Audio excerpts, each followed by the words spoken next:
G'day there guys, Marky here, and welcome back to another episode of r/relationship advice. Let's go. Am I the a-hole for making my pregnant wife cry by calling her less of a person? This all boils down to my wife's father. I have a 6-year-old son that started living with me as his primary guardian when he was 3, and his mum went back to school. I met my wife through work, and I also met her father, who worked at the same company in a higher role than the both of us. My wife knew that I had a son, but I said that I wouldn't introduce them unless we became a serious couple, because that wouldn't be fair to him. When my wife did meet my son, they got along really well. I invited her and her father over for dinner one night, and her father met my son for the first time. He was weird and awkward around my son, and made strange comments about his appearance. His mum is black. I confronted him after the dinner, and he made some pretty pathetic excuses. After that, I asked him not to contact me outside of work matters and asked her for space. A couple weeks later, my wife told me that she had completely cut her father off for his beliefs. Our relationship became stronger than ever. When we got engaged, she said she didn't want her father at the wedding. We ended up both transferring to other companies. As far as I knew, he was gone from both of our lives for good. My wife is pregnant and is due in a month. She already has started maternity leave and has been looking for a new job to start after maternity leave because she doesn't want to stay at her current company. Yesterday, she sat me down and told me her dad got her an interview for a job at our old company.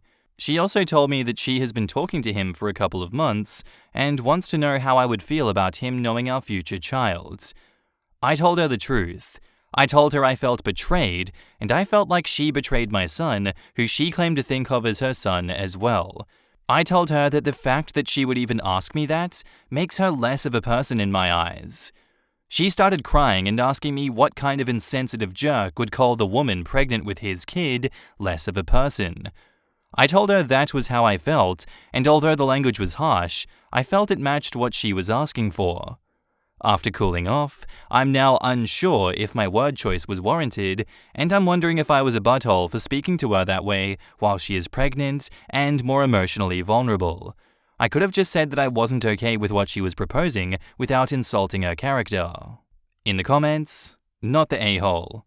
As the saying goes, if there's a racist at the table with 10 other people, you have 11 racists. Your father-in-law has shown he's a racist. Even your wife knows that her dad is a racist, as she had cut him off. Your father-in-law has not made any demonstration of repentance, yet your wife wants to invite that toxic presence into your home where it can poison your eldest child. What did she expect you to do and say? You are right that your words were harsh, but harsh was appropriate.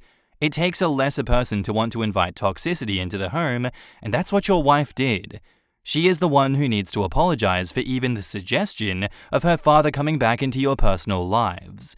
That she's pregnant is not an excuse for the extreme breach of trust that she committed. Edit, some people are claiming that you are just as bad as your father-in-law? That's incorrect. Your father-in-law is a racist. You are opposing racism and keeping it out of your personal space. There is no moral equivalence.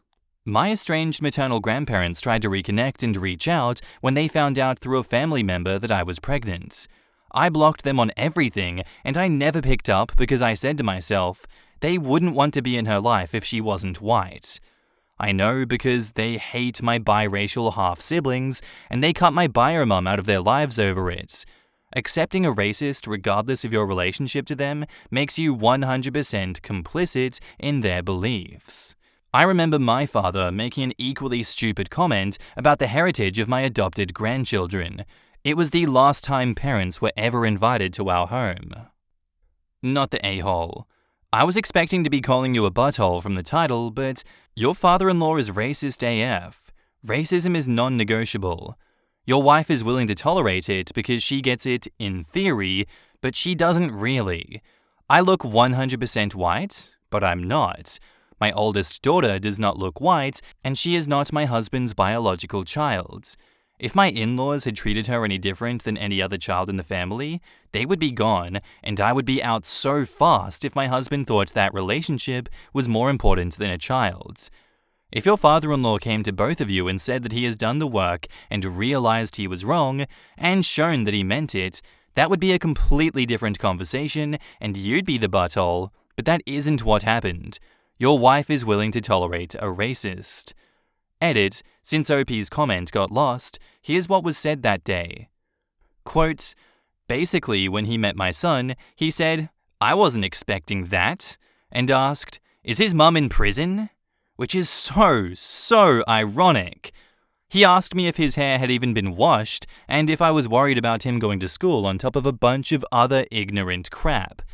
After the dinner, when I confronted him, he said that it wasn't his fault because no one had prepared him and I didn't seem like the type to mix with that sort of company. Everyone sucks here. I get you. I'd be mad too. I mean, what would happen down the line when her father is in the presence of both kids, but treats your son differently? I feel like your feelings of betrayal are valid at this moment, but I do think that it was a butthole move to call her less of a person. It's her father, and I get wanting to have him back in her life. You both could have had a more constructive conversation about this regarding expectations moving forward and her dad's behavior towards both kids. And now, onto the update. My wife and I went to couples counseling.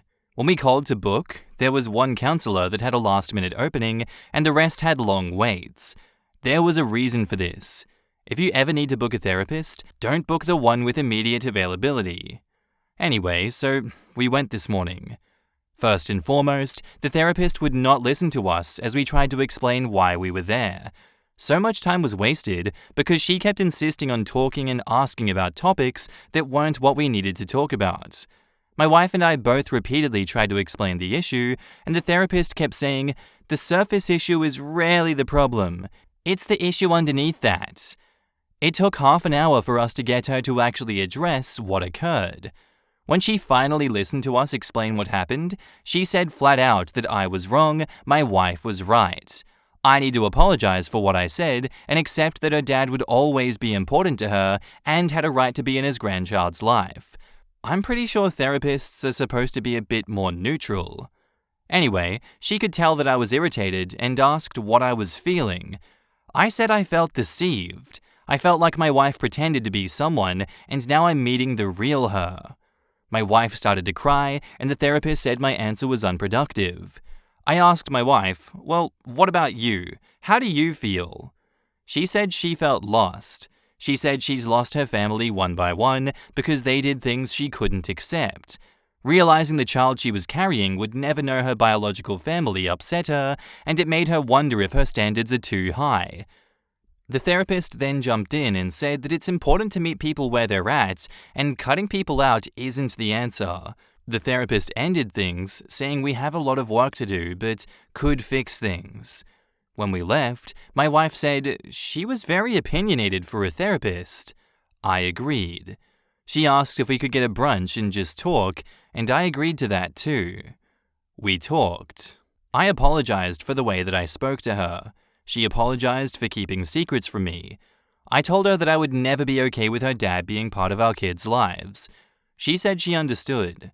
I also said that I thought that it was a bad idea to go back to the old company, but ultimately that's her choice. She said she was going to tell her dad that meeting the baby isn't on the table and then see his reaction and go from there. I thanked her for telling me. She asked me if I was thinking about leaving her. I was honest and said that I had thought about it, but that wasn't what I wanted. We both got very emotional. She asked if I loved her, and I said yes. I asked if she loved my son, and she said yes. I asked if she thinks that she'll love the baby more, and she said no. She hesitated, but I'm not trying to read into that. I feel that we made some progress and we will continue to work on our relationship without the terrible therapist and try to be our best for each other and for the children. In the comments, sounds like the therapist was the genius in this scenario. See her one time and you guys do what you weren't able to do before seeing her? I'm tempted to ask for a referral just in case I ever need it. My husband and I once saw a terrible couples therapist and we ended up teaming up together against her. That was funny and helped, to be honest, but she was awful and we fired her. Lol? What issue could be underneath, "I don't want her racist dad to be in our child's life, and I'm mad that she had been talking to her racist dad behind my back"? Come on! I'm glad that you were able to talk it out, and hopefully you can keep the communication open. And hopefully her father will either change and become a better person or back off. And how the hell are you even going to get to the deeper issue if you don't even know the surface issue? You don't get to the bottom of a lake without breaking the surface. I know you love your wife, but please look out for your son. Her father's a racist. His racism won't negatively impact her or the child that you share, but it definitely will impact your son. I think she's saying what you want to hear at the moment, but I think this issue will come up again, especially after your baby is born. She gave up her family for you and your son. She is already starting to show signs of cracking. I wouldn't be surprised if eventually she starts to resent you and your son for her not being able to see her father or have her child grow up with a loving, albeit racist, grandfather. The person with the potential to be hurt the most is your son. I get that your marriage is important, but protecting your son is more important. Our next post is titled, "Am I the a-hole for pulling my daughter from a water park trip because her teacher made her stay with a kid that she doesn't like?" My daughter Bryn, female 9, is going on a trip to a nearby water park with her class next week. She loves water and has been talking about it for months, so I was a bit thrown off when she came home crying a few days ago and told me that she didn't want to go. I asked her why, and she wouldn't tell me because she thought that I'd think that she's a bad person. When I finally coaxed it out of her, she said that her teacher, Miss N, had forced her to be the buddy of her classmate Ben for the entirety of the trip. She was to ride the bus with Ben to and from the trip, eat lunch with him, and go on all the rides with him instead of spending time with her friends. She then said that nobody likes Ben because he whines whenever they have to do work and picks his nose and wipes boogers everywhere. I was horrified. Not only because Miss N had made Bryn do such a thing, but also because she had made her believe that she was a bad person for not wanting to. Unfortunately, this wasn't my first experience with Miss N, as she frequently used my soft-spoken, intelligent older daughter as a behavior buffer for the naughty boys until I threatened to report her to the superintendent. It is clear to me that Miss N is still too comfortable with enforcing archaic gender roles on her kids and forcing girls to do unpaid emotional labor for the sake of the boys. I immediately sent Miss N an email condemning her actions. She sent me back an email with a bunch of BS that basically ended with, "If Bryn goes on the trip, she has to be Ben's buddy." Fine. I informed her that Bryn would not be attending then. I immediately booked VIP tickets the same day that her class was going so she could still go to the park and see her friends. What happened next I wasn't expecting. Bryn's quite popular, so I've gotten to know a lot of the mums in her class. When I let them know what Miss N did, some of them were so horrified that they also pulled their kids out of the trip. In total, 8 kids, out of a class of 20, are either not going or are going with us. Today, I got an email from Miss N saying that because almost half of the class isn't going, they either have to raise the cost for the other students or not go at all. She practically begged me to let Bryn go and tell all the other parents to let their kids go, promising that she wouldn't make Bryn do anything that she didn't want to do. I told her that she should have thought about that before she tried to make my daughter do her job. My husband said that I was being a bit petty and that Miss N clearly feels bad about what she did, and I should let Bryn go as I've already gotten my way. He asked me if I really wanted to deprive children of what they've been waiting for all year. The thing is, if this wasn't Miss N's first offense, I probably would have agreed to, but she has a pattern of this type of behavior, and hopefully this will put a stop to it. Plus, if she has to explain this to her superiors, I have receipts. Is my husband right, or am I justified?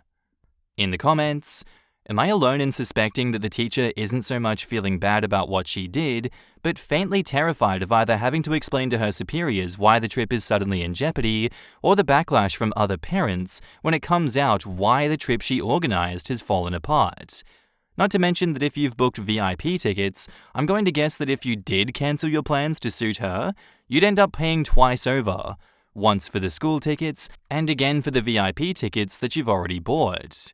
Not the a-hole. I'd stick with a simple, sorry, I've already committed to and paid for my own arrangements for that date now, with a possible unless other parents ask and you can actually rearrange without significant personal loss. No, I agree with this. OP's husband is wrong in his assertion the teacher feels bad. She feels bad that her plan to use OP's daughter backfired so spectacularly and now looks as if she can't manage even the basics of a field trip.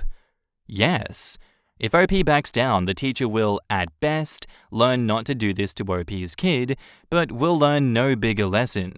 At least if OP stands their ground, the school and other parents, including Ben's, have a faint chance of learning how poorly the teacher understands her job and what a disservice she's doing while there's still time to correct it.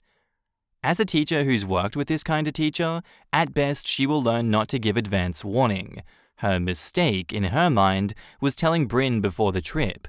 She needs to feel the full weight of the consequences of her choices, or she will absolutely do it again to some other kid. OP, please also watch out for retaliation. Make sure your daughter knows that she can tell you absolutely anything at all.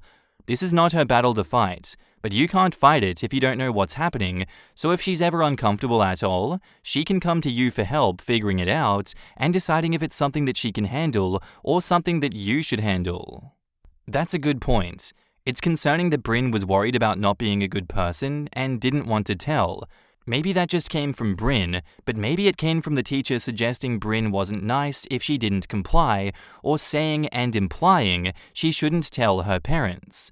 That's alarming if that's what's happened, and would be a whole other issue to address. I could definitely see this teacher saying, "It would be so nice of you to be Ben's buddy on the trip," and the daughter then thinking that it would be not nice if she didn't want to be his buddy. Quote, "She practically begged me to let Bryn go and tell all the other parents to let their kids go, promising that she wouldn't make Bryn do anything that she didn't want to do." So this is the part that gets me. Miss N wasn't willing to make any changes until it affected her, because now the other kids and their parents are going to blame her, so she has repercussions. That's the reason why she agreed to let Bryn be free of Ben. Not because it was the right thing to do, but because now it directly affects her. I think this whole situation sucks. Ben doesn't have anyone to go on rides with, so instead of putting the kids into groups of 4, where everyone could be with friends and still include Ben, she doubled down and tried to force her hand. I feel bad for these kids, not the a-hole. This would have been an amazing way for the teacher to foster inclusivity without saddling one student with the burden of being buddied with what sounds like a difficult student. It's sad that she didn't think of an approach like that. And now on to the update. Bryn was the only student assigned a buddy. The rest of the students were free to do what they wanted.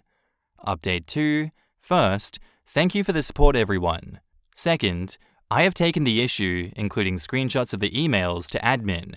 Several other parents also came forward with similar stories about Miss N using students, particularly female students, to do her job. Miss N has been placed on temporary leave while they figure out a more permanent solution. Personally, after hearing things from other parents about her, I would like to see her fired and blacklisted from ever teaching again, but I hope this at least scares her out of treating her students this way. And that's where I'm going to leave you guys today. I do hope you enjoyed the episode, and I'll see you in the couch next one. Bye!